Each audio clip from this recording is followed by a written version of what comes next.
on folks, and welcome back to the channel, and welcome to this part 2 of my point-by-point comparison of these two fantastic adventure motorcycles.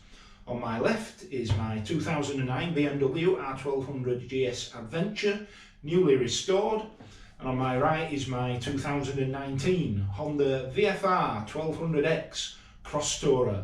So if you want to find out which of these bikes came out on top, stick around while I roll this intro.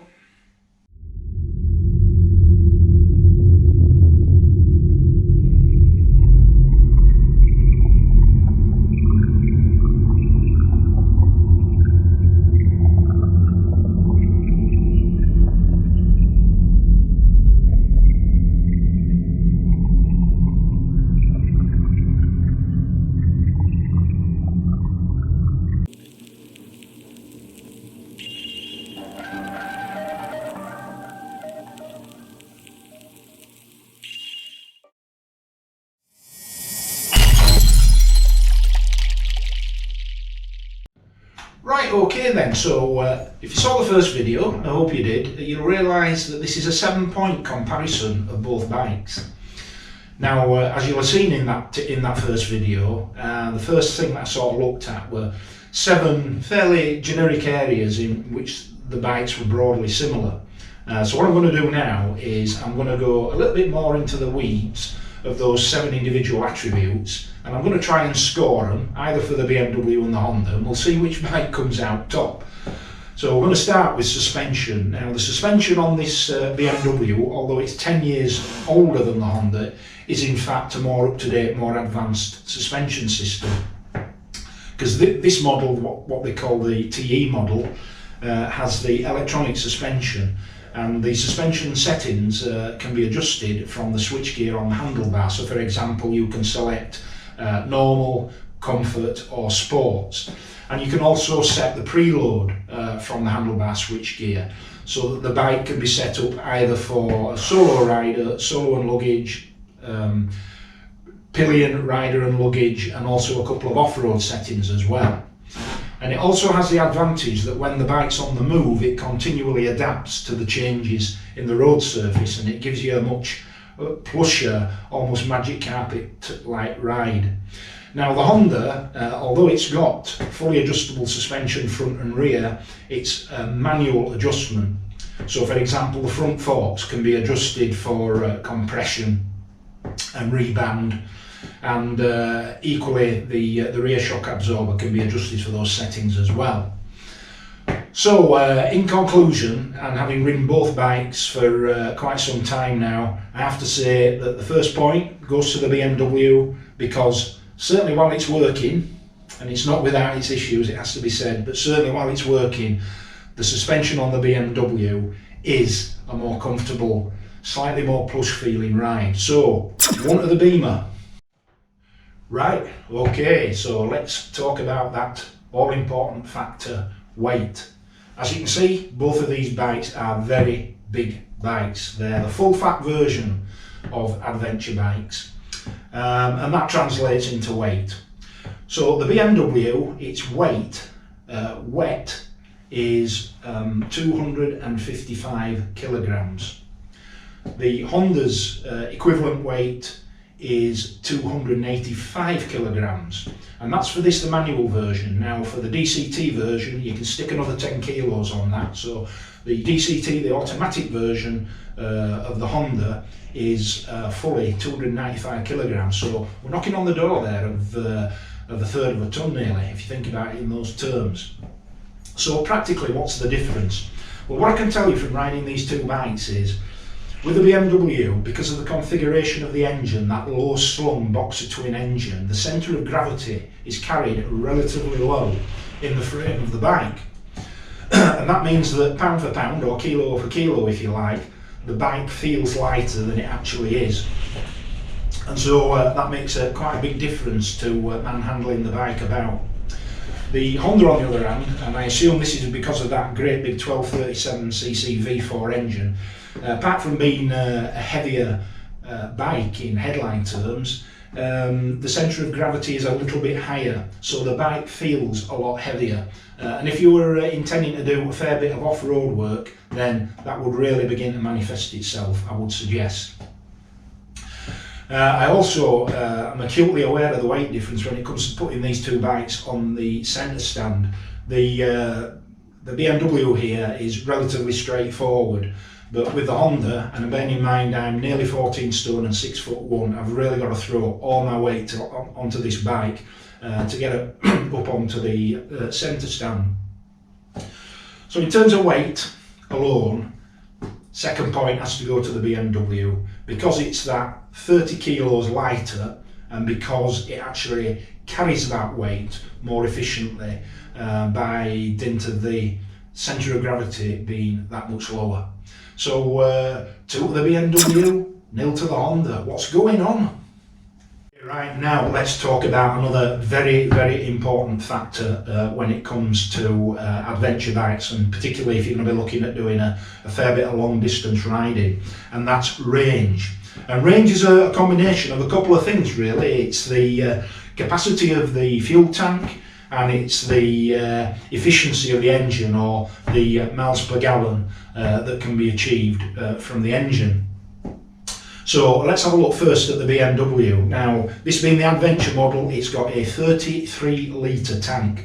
I don't know what that translates to in gallons, but you can always Google it, but it's a lot. And you're talking about a 350 mile range, if not more, ridden properly on this bike. I mean, the fuel tank's huge. It isn't just this bit here, it's all of this area here. This bulkhead that you can see either side of the motorcycle is all fuel tank. So 33 litres. The Honda, on the other hand, 21.5 litres. Now 21.5 litres, it ain't bad. I've had some comments previously from people saying, well, that's not enough for me. But what you've got to consider is the standard BMW GS is only 20 litres, and that's the best selling adventure bike on the planet, and has been for some time. So if 20 litres works for the Beamer, then 21.5 litres has got to work for the Honda. And I found that you can get a 200 mile range from a tank of fuel on the VFR.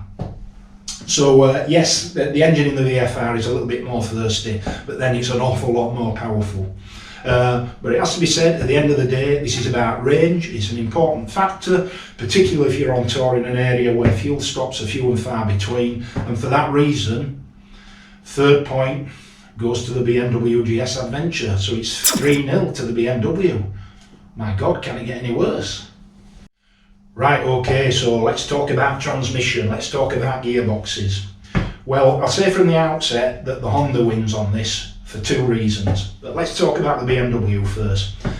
Manual gearbox, 6-speed, but it has to be said, in common with a lot of BMWs, even fairly recent ones, it's a fairly agricultural, I think is the kindest term that I'll use. It has a fairly agricultural feel to it, does the gearbox. It's not what some people call snickety.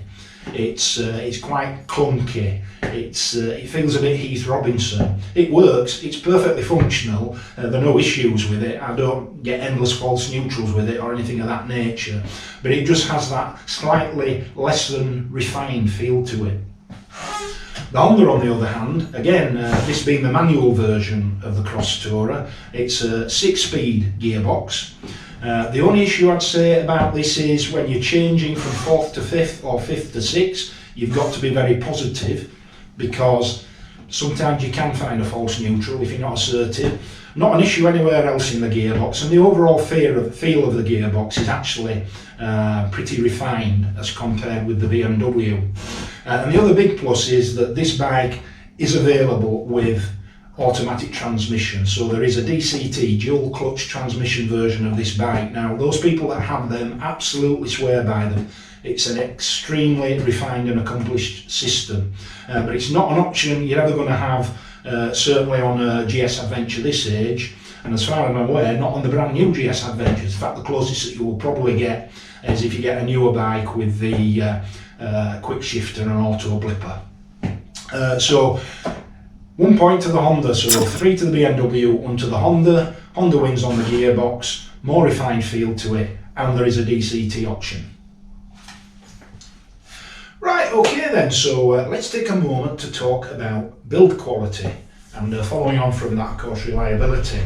Now, it's no secret that Honda has a long-standing reputation for build quality and reliability, and the Honda Cross Tourer is no exception to that general rule at all.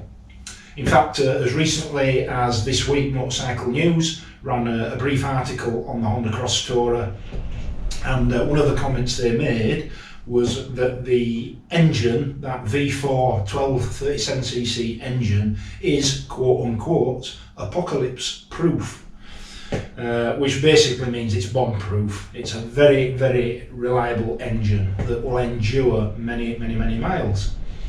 But the build quality manifests itself in a number of other areas, and one of the most obvious and one of the most tactile manifestations, if you like, of build quality is in the switchgear, because the switchgear on the Honda is an order of magnitude more robust feeling than it is on the BMW.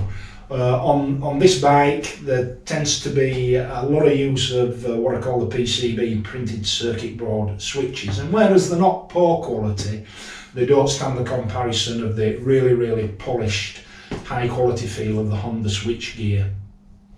In terms of reliability, well, that's often a very individual experience, isn't it? And of course, this bike's only 18 months old and is still under warranty for another 18 months. Obviously this bike's long out of warranty. But there have been reports of, even on the newest BMW Adventures, of issues with the electronics, and I think that's probably something that would apply to advanced electronics on a lot of bikes, is that they can be a little bit prone to shaking a 7 every now and again. The electronics on the Honda are pretty limited. You do get ABS and you do get switchable traction control, 3 levels of traction control, 4 if you include off, but that's about your lot. But that doesn't leave an awful lot to go wrong, and when you combine that with the overall build quality, it makes for a very, very reliable bike. And touch wood, in 5,500 miles now with this bike, I've not had one single issue with it whatsoever. Now that may well be tempting providence, you never know. No bike on the planet is completely guaranteed against the odd fault or two, but so far with this bike, not the slightest issue under any circumstances. The BMW, to be fair, I have had issues with this bike around the electronic suspension. But to be fair to the BMW, it's an 11-year-old bike. But I think by and large, looking at across the piece generally, that in terms of build quality and reliability, then point number 5 goes to the Honda. So that's now 3 to the BMW, 2 to the Honda. She's catching up. Right, okay, so point 6, and that's going to be about the beating heart of any motorcycle, and that's the engine. So let's have a little talk about these two engines then. The BMW engine is the long-standing, for decades now, boxer twin, air and oil cooled 1170cc engine in this particular model. This model, the 2009 Mark II GS Adventures, the last of the single overhead cam variants of the engine. It develops 105 brake horsepower, give or take. It's got enough power, particularly in the mid-range in terms of torque, to be able to accomplish what the bike sets out to accomplish. It's not a slow bike by any stretch of the imagination, and it's a fairly bulletproof engine, to be fair. However, the VFR is one of Honda's perhaps most legendary engines. And the 800cc VFRs, of course, have the variable valve technology, the VTEC, whereas the bigger 1200 engines in this, the Cross Tourer, and also in the VFR1200F, they are not VTEC engines, but they are a very, very powerful, very competent, almost intoxicating V4 power plant.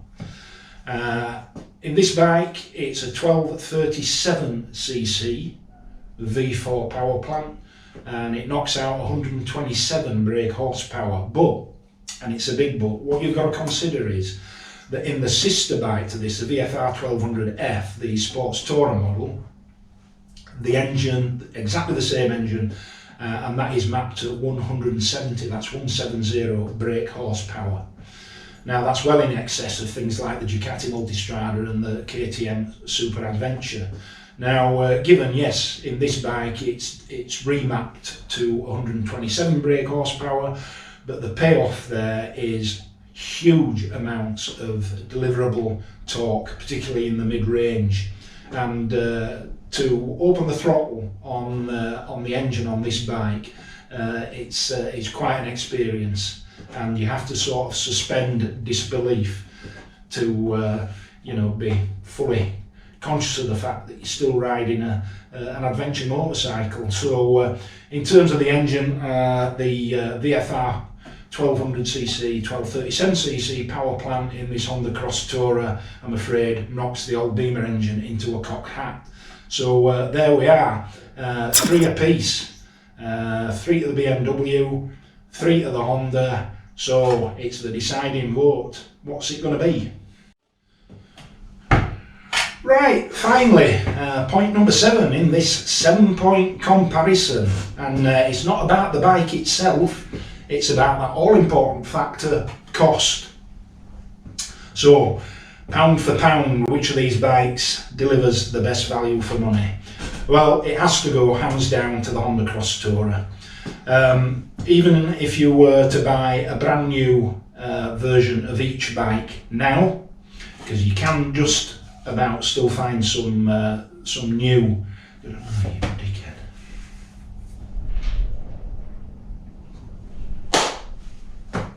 Right, okay then, so point 7, and point 7 isn't actually about any particular part of either bike, it's about the cost. And that for a lot of people is the single most important factor. Well, from the outset, I think I probably need to say that the Honda wins hands down here. If you were going to look for an equivalent model of each of these bikes, similar mileage, similar condition, similar age, say both a 2012 model, then a Cross Tourer you'll be able to find at between £5,000 and £6,000, but the BMW you'll be looking somewhere between £6,000 and £7,500. Similarly, if you were to go and buy a brand new bike tomorrow, a fully spec'd up GS Adventure is going to cost you around £20,000, and a fully spec'd up Highlander model, and you can actually still find these new, that would cost you around about £13,000–14,000. So in terms of value for money, and given that actually when all said and done both bikes do the same thing pretty much, then the Honda, pound for pound, for my oh you bloody bell end.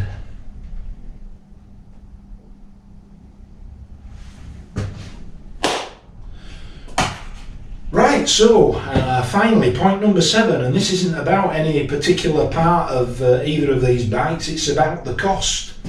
And I think it's worth saying from the outset that, without a doubt from my point of view, that the Honda represents far better value for money. Both bikes do basically the same thing, but if you were to go for equivalent spec models of each bike, same age, same mileage, same condition, then you're going to find that the Cross Tourer is £1,500 to £2,000 cheaper. And that discrepancy actually becomes amplified, because if you were to go for a brand new BMW GS Adventure, you'd probably be spending 20 grand for a fully spec model. If you went for a brand new Honda Cross Tourer Highlander like this, fully spec, you'd probably be looking at maybe 14,000 maximum. So that's a huge difference for two bikes that basically do the same job. So the final point, 7 point, goes to the Honda, and it's a 4-3 victory to this here Cross Tourer.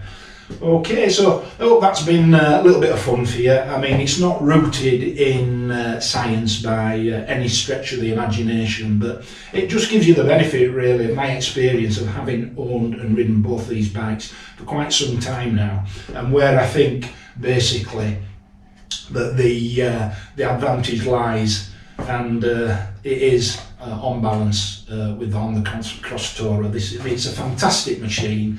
It's massively underrated, it's massively misunderstood, but it is an absolutely superb, robust, reliable, well built, fast, grin-inducing motorcycle, and this is the one for me. Okay, so hope that's been entertaining for you.